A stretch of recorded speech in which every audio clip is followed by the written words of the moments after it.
চংমারি বাক্সানো 7 রামনগরনি by election ব সালসানি সালানো চংমারি তাং সালো by ইলেকশনनि candidate Dipak মজুমদারनो লগিওतई हास्ते BJP तांगनगो कायसा नांखुमानि कक सालायमंगो आचुका हास्ते बीजेपीनि आचुकफां राजीव भट्टाचार्य मंत्री रतनलाल नाथ नकारिबो कुबुनि आदं संबो तंबायखा যে আগামী 19 এপ্রিল আমাদের লোকসভা নির্বাচনের পাশাপাশি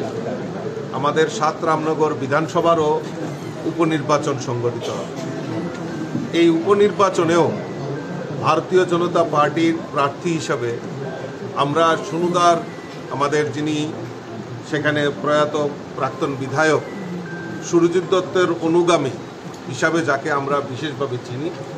আমাদের আগরতলা পুর নিগমের মাননীয় মেয়র শ্রী দীপক মজুমদারকে আমরা সেখানে প্রার্থী করেছি এবং আজকে সমস্ত বুথের কার্যকর্তা, বুথ প্রেসিডেন্ট, কর্পোরেটর এবং সাংগঠনিকভাবে যাদের পর এই দায়িত্ব রয়েছে সকলকে নিয়ে এই সাংগঠনিক বৈঠকের আহ্বান করা হয়েছে এবং আজকের যে উপস্থিতি